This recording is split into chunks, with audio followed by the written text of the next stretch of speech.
Hi, Joe here from Shutterspeak Photography. Very nice to see your smiling face again here on YouTube. Yes, I saw you were smiling. Hey, so Viltrox has just sent me a copy of their 75mm f1.2 lens for a Nikon Z mount. And we're going to take it out of the box and go through it and check it out and see if it's worth your consideration. So, hey, a few things about this lens. All right, it is APS-C, so it's crop sensor. So in other words, your Z50, your ZFC, your Z30. Okay, that being said, of course, it will work on your full frame Nikon Zs as well, your Z5, 6, 7, Z8, Z9. But of course, if you put it on one of those cameras, then you need the crop factor. So you need to times it by 1.5. So 75mm times 1.5 would make this a 112.5mm lens on full frame Nikon Z. It is an all metal body. So it is, as you see here, their Pro series. And it is definitely a pretty well put together lens, and we'll see on the unboxing in a few minutes. All-weather design, a few other things. It's 16 elements in 11 groups, and 3 ED low dispersion lens elements for what they are telling us to reduce color fringing and chromatic aberration. It does support eye, face, and animal autofocus, and it has a USB-C port on the bottom of the lens for updates, and I don't know if I mentioned, but it is weather resistant as well. So weather resistant, take that for what it's worth. You know, everyone has a different viewpoint, even sometimes with Nikon lenses. Some are weather sealed, some are weather resistant, and there is some slight differences in between what those are, and sometimes the manufacturers aren't always that forthcoming with that information, but we can say that this lens is weather resistant. All right, so let's check out the unboxing. Then we're going to take a look at some sample images, and we're going to take a look at some sharpness tests, and then we're going to give this lens away to one of you. All right, so hey, let's take a closer look at the lens. Okay, so let's start unboxing the Viltrox 75mm f1.2 lens. As you can see, they've changed the box, and it's in this really nice box now. The other box was a little bit more plain that they were using, so they've changed that. Let's see what the contents look like, though.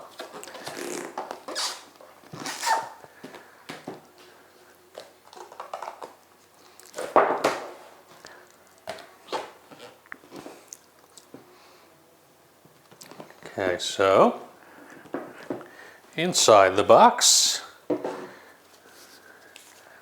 instructions, warranty card, silica gel, don't eat that, and well packaged in foam. And then we have a very solid lens. It's got some substantial heft to it. It's all metal. Right off the bat, I can tell that this is a well constructed lens just from the heft and the feel of it. I am immediately impressed by that. So let's take a look.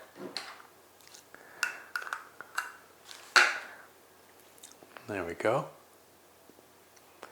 Z-mount lens, of course. And let's see what else comes in the box. And we have, let me guess, a handsome carrying case. Yes, Viltrox is going the Nikon route with a carrying case that's kind of like a soft bag, but it's got a cushioned bottom, so they've upped it from what Nikon gives you, but still it's basically just a soft bag with a cushiony bottom. So a little nicer than what you get with Nikon, but still not everything that I would hope for. And got some nice foam cushioning at the bottom of the box. So packaged up very well initial impressions of this lens is that it is solid. The lens cap grips on there great, feels good, looks good. It comes with the lens hood. So yeah, but of course, like anything, we have to shoot with it and see how it performs. So that's what we're going to do. Okay, so now that you've seen the unboxing, some things that I did want to point out. Right there on the bottom, a USB-C port for easy updating of the lens. And this little feature, I'm going to walk this over to you guys so you can see this. Yes, you're seeing that right. There is a button on there that says click. So yeah, so what does the click button do? Well, I had to look that one up because, well, I didn't know what it did, so I really wasn't sure. Oh, and one of the other nice things, it does have a lens function button right here. I appreciate that. So that's a nice feature to have built into this lens. But so what does the click button do? Well, we have an aperture ring, which is great if you're shooting video and you want to have an aperture ring. And it's, as you can see here, a very smooth turning ring, which is great for video cinematographers. If we turn click to on, this ring will click in 1/3 step increments.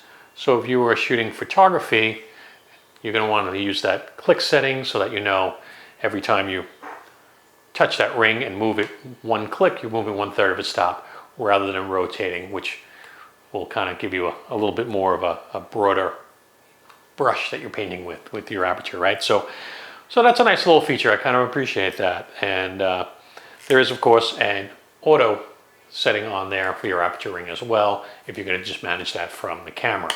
But so some nice little features on that Pro Series lens that are appreciated and will make it a really great lens choice also for cinematographers. So that being said, let's take a 1-minute look, a little montage video that I created for you of some of the capabilities of this lens in terms of its capabilities for being able to shoot video.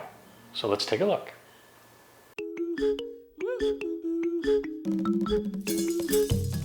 One, two, three.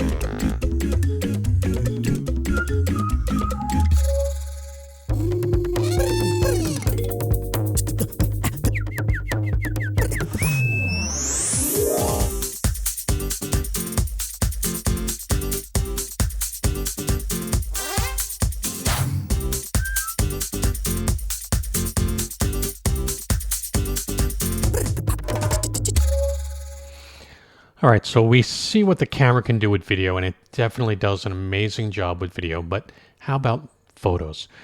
So I want to show you some examples of what you can do at f1.2. Now, all of these are taken on the Nikon Z30 camera, and why the Z30? Well, why not? It's an APS-C lens, so it's a crop sensor lens. So in terms of the Nikon Z, the Z30, the Z50, and the ZFC all have the exact same sensor. So in theory, the results should be identical on any of those camera bodies. So the Z30 is certainly a great choice.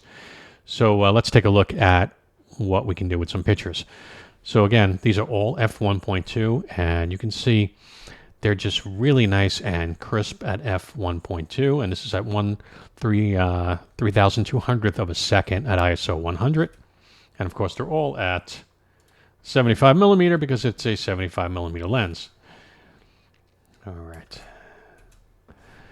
Let's take a look there. Shoebill stork, looking nice and sharp. Now, it's really important to note here that this is taken through a fence. Okay, you don't see the fence, and the reason why you don't see the fence is because the depth of field is so shallow that when we focus on the shoebill stork, the fence, which was in the foreground, disappears because it's not in the field of view. So it's not to say it's not really there. It is there, and you can slightly see it, especially up at the top here in this region. You can see a little bit of the line of the fence, but it's almost completely invisible because of that super shallow depth of field at f1.2. So that's one of the advantages of having a lens that can open up that wide. Shallow depth of field can literally make a fence disappear. And here we have our shoebill stalks again, and with some ducks in the foreground, and you'll see those ducks are actually out of focus because, again, we're shooting so shallow at f1.2 that we really just have focus on the eye of this shoebill stalk and a little bit of his friend here. He's pretty much in focus as well, but you can see even over here he gets a little bit out of focus. Certainly we got some soft focus going on in the grass in the background there, so that makes for a really nice composition. Here's a real great example of what you can do at f1.2. You can see how shallow. Look at the foreground here and the background. The only thing in focus here is the bird, right on the eye with the animal focus. Nikon Z30 does a great job, and yeah, just really just pulls your eye right to the bird because nothing else is in focus. So you're looking right to the sharpest point. So a lot of fun playing around with this lens. Here we have a couple of other birds. And again, really just the eye of the bird in focus. Everything else gets a little bit soft, draws your attention right to it. And now we could further drawing the eye in by darkening up. And we maybe don't really even have to, but just a few simple adjustments here. We could go in and let's just say, for example, we want to use a linear gradient. There we go. Taking a second for my Lightroom to catch up here. And then we could just draw in something along like that and just drop the exposure down a little bit. And that'll really just pull you right in. Okay, that's looking good. Let's close that. And you see now how by closing down this side just a little bit more, it really just draws the eye in. And we could do the same thing on this side as well. If you really wanted to do it, we could add another one. All right, so let's do that. Let's add another radial gradient. Create a new mask. I'm sorry, linear, not radial, lineal. And we'll do another one and pull the exposure down, and let's close that up.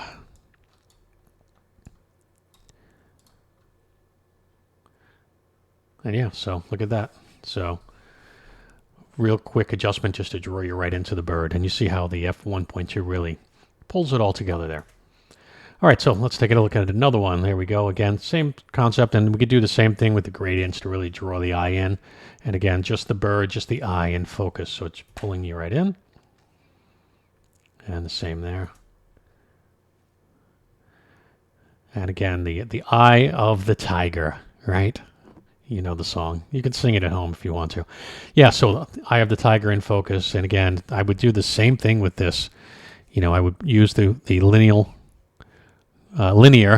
gradients, right? And I could drag this one from the top, right, to really just pull the eye in. You can go real heavy with this right there. And let's close that. And yeah, just draws you right in. And of course, you could crop this down, as well if you wanted to, but that'll really pull you in. You could also do it from both sides as well to really pull the eye right into the tiger, but also having everything kind of soft and out of focus helps. So yeah, so obviously great for video, great for photographs as well. And these are all at f1.2, and the lens is not its sharpest at f1.2, as you're going to see in the next segment. So in the next segment, we're going to do a little test for sharpness, and you're going to see that as we step this lens up. Of course, like almost every lens, as we step it up, it gets even sharper. So let's take a look at some tests. Okay, so I did some sharpness tests, and now I needed to compare it to something. But what do we have that's 75 millimeter? Well, we can't compare it to a 24 to 70, and we certainly can't compare it to I guess we could use the 70 to 200. Now we could use the 24 to 200, but I chose the 24 to 120 f4 set to 75 millimeters to compare this lens to. Now, why that lens? Well, it's reasonably close in price, but not really. Really, the 24 to 200 would have been much closer in price, but the 24 to 120 is super sharp. That is a quality lens, that 24 to 120 Nikon Z lens. But price difference, let's talk about price difference. So the Viltrox 75 millimeter f1.2 lens comes in at $549. And we're going to compare it against the Nikon 24 to 120 Z lens that comes in at $1,096.95.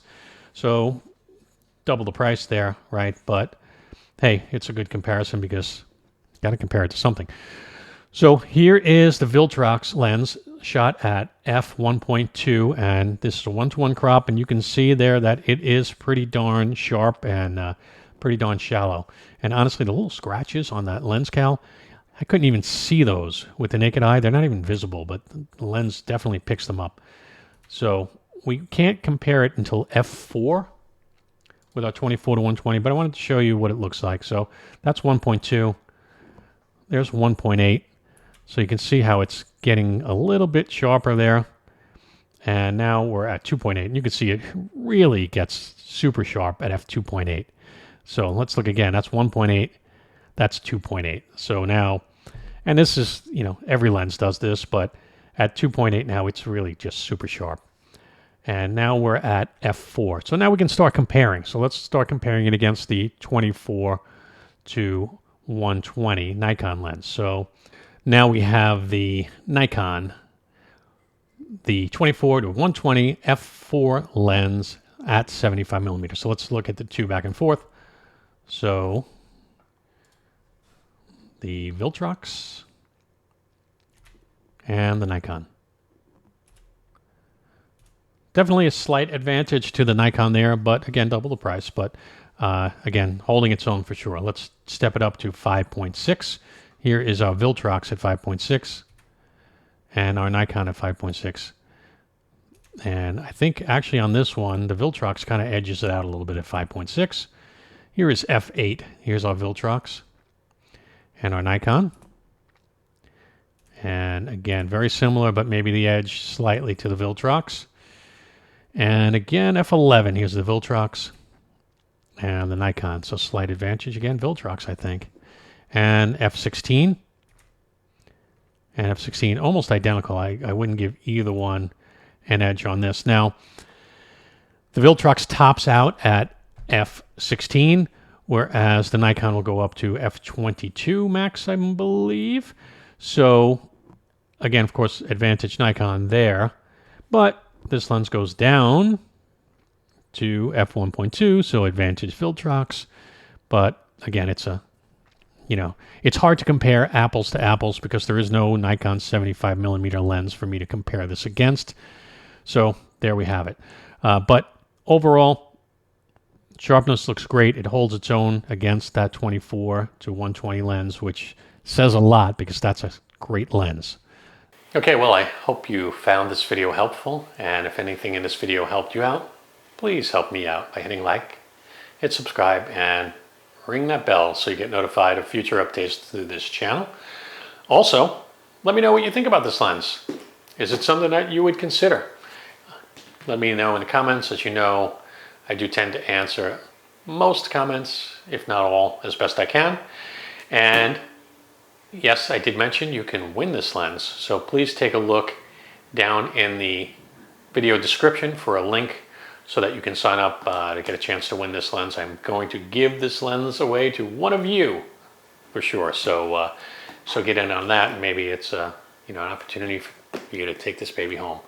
Hey, that being said, as always, I appreciate you. And one other thing, if you're on Facebook, there is a Facebook Nikon Z group, so I'm going to leave a link down in the description box to that Facebook group as well, and we can continue the conversation on Facebook. So again, thanks for watching. I appreciate you, and I look forward to seeing you next time on YouTube.